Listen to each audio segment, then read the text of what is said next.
Hello ಗೆಳೆಯರೇ, ನಮಸ್ಕಾರ. ನನ್ನ ಯೂಟ್ಯೂಬ್ ಚಾನಲ್ಗೆ ನಿಮಗೆ ಆತ್ಮೀಯವಾದ ಸ್ವಾಗತ, ಸುಸ್ವಾಗತ. ನಾವು ಇಂದಿನ ವಿಡಿಯೋದಲ್ಲಿ ಸಮುದ್ರ ಮಂಥನದ ನಂತರ ಏನಾಯಿತು ಅಂತ ತಿಳ್ಕೊಳ್ಳೋಣ. ಸಮುದ್ರ ಮಂಥನದ ಮುಖ್ಯ ಉದ್ದೇಶವೇ ಅಮೃತ. ಈ ಅಮೃತ ಬಂತ, ಯಾರು ತಗೊಂಡು ಬಂದರು ಈ ಅಮೃತನ ಅಂತ ಈ ವಿಡಿಯೋದಲ್ಲಿ ತಿಳ್ಕೊತಾ ಹೋಗೋಣ. ದೇವತೆಗಳು ಮತ್ತು ದಾನವರು ಸಮುದ್ರವನ್ನು ಮತಿಸಿದಾಗ ಅನೇಕ ದಿವ್ಯ ವಸ್ತುಗಳು ಹೊರಬರ್ತವೆ. ಅವುಗಳಲ್ಲಿ ಪ್ರಮುಖವಾದವುಗಳು ಕಾಮಧೇನು, ಕಲ್ಪವೃಕ್ಷ, ಐರಾವತ, ಲಕ್ಷ್ಮೀದೇವಿ ಮತ್ತು ಕೌಸ್ತುಭ ಮಣಿ. ಅಂತಿಮವಾಗಿ ಧನ್ವಂತರಿಯವರು ಚಿನ್ನದ ಕಳಶದಲ್ಲಿ ಅಮೃತವನ್ನು ಹಿಡಿದು ಹೊರಬರ್ತಾರೆ. ಅಮೃತವನ್ನು ಕಂಡ ಕೂಡಲೇ ದೇವತೆ ಮತ್ತು ಅಸುರರ ನಡುವೆ ದೊಡ್ಡ ಗಲಾಟೆ ಶುರುವಾಗುತ್ತೆ.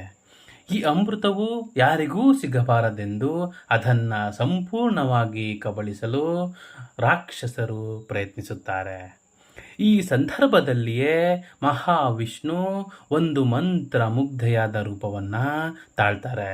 ಅದುವೇ ಮೋಹಿನಿಯ ಅವತಾರ.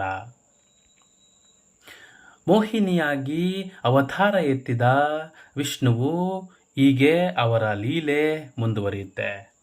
ಮೋಹಿನಿಯ ಲೀಲೆಯು ಹೀಗಿದೆ. ಅವಳು ಅಸಾಮಾನ್ಯ ಸೌಂದರ್ಯವತಿ. ಅವಳ ಅಸಾಮಾನ್ಯ ಸೌಂದರ್ಯದಿಂದ ಅಸುರರು ಸಂಪೂರ್ಣವಾಗಿ ಮಂತ್ರಮುಗ್ಧರಾದರು. ಅವಳ ಮೇಲೆ ನಂಬಿಕೆಯನ್ನು ಇಟ್ಟು ಅಮೃತವನ್ನು ನ್ಯಾಯವಾಗಿ ಹಂಚು ಎಂದು ಅವಳಿಗೆ ತಿಳಿಸಿದರು.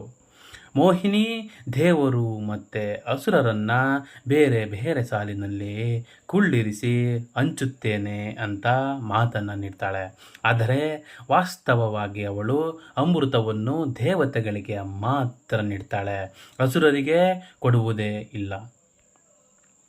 ಇದೇ ಸಮಯದಲ್ಲಿಯೇ ಅಸುರರಲ್ಲಿ ಒಬ್ಬ ರಾಕ್ಷಸ ಸ್ವರ್ಭಾನು ಎಂಬಾತ, ಅವನೊಬ್ಬ ಬುದ್ಧಿವಂತನಾಗಿದ್ದ ದೈತ್ಯನಾದರೂ ಕೂಡ ಮೋಹಿನಿಯ ತಂತ್ರವನ್ನು ಅರ್ಥ ಮಾಡಿಕೊಂಡನು. ಅವನು ತನ್ನ ರೂಪವನ್ನು ಬದಲಿಸಿ ಸೂರ್ಯ ಚಂದ್ರರ ನಡುವೆ ದೇವತೆಗಳ ಸಾಲಿನಲ್ಲಿ ಕುಳಿತನು. ಮೋಹಿನಿ ಅವನಿಗೂ ಅಮೃತವನ್ನು ಬಡಿಸಿದಳು.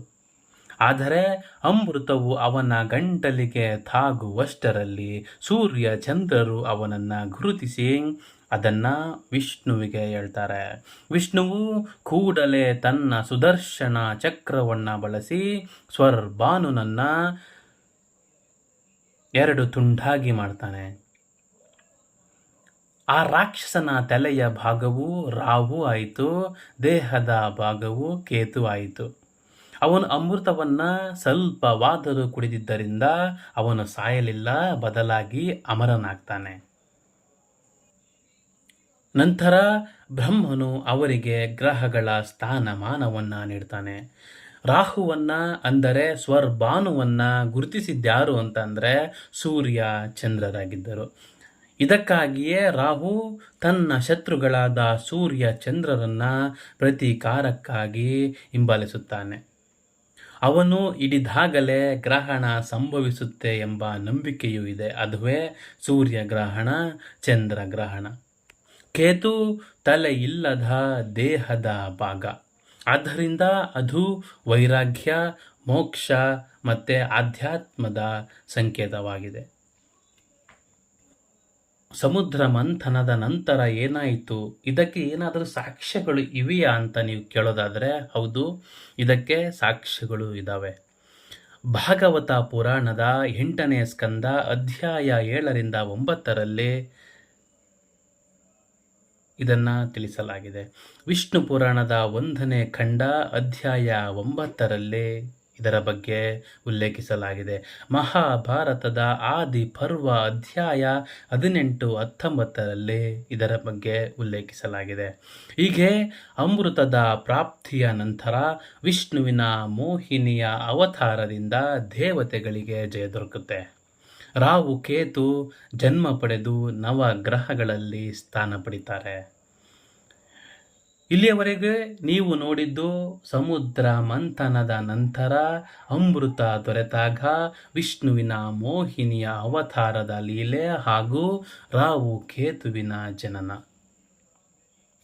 ಏನೇ ಆಗಲಿ, ಅಮೃತವನ್ನು ಒಳ್ಳೆಯವರಿಗೆ ನೀಡಬೇಕೆಂಬುದೇ ಇದರ ಮುಖ್ಯ ಉದ್ದೇಶ. ಅಂದರೆ ಧರ್ಮದಿಂದ ನಡೆಯುವವರು ಯಾರಿದ್ದಾರೋ ಅವರು ಅಮೃತವನ್ನು ಕುಡಿಯಲು ಅರ್ಹರು ಎಂದು ಮಹಾವಿಷ್ಣು ಹೇಳಿದ್ದಾನೆ. ಸೊ ಇಲ್ಲಿಯವರೆಗೂ ನನ್ನ ವಿಡಿಯೋವನ್ನು ಶಾಂತಯುತವಾಗಿ ನೋಡಿದ ನಿಮ್ಮೆಲ್ಲರಿಗೂ ನನ್ನ ಹೃತ್ಪೂರ್ವಕವಾದ ಧನ್ಯವಾದಗಳು. ಮುಂದಿನ ವಿಡಿಯೋದಲ್ಲಿ ನಾನು ಇನ್ನೊಂದು ವಿಷ್ಣುವಿನ ಅವತಾರದ ಬಗ್ಗೆ ಹೇಳ್ತೀನಿ. ಅಲ್ಲಿಯವರೆಗೂ ನನ್ನ ಯೂಟ್ಯೂಬ್ ಚಾನಲನ್ನು ಸಬ್ಸ್ಕ್ರೈಬ್ ಮಾಡಿಲ್ಲ ಅಂತಂದರೆ ಸಬ್ಸ್ಕ್ರೈಬ್ ಮಾಡಿ. ಧನ್ಯವಾದಗಳು.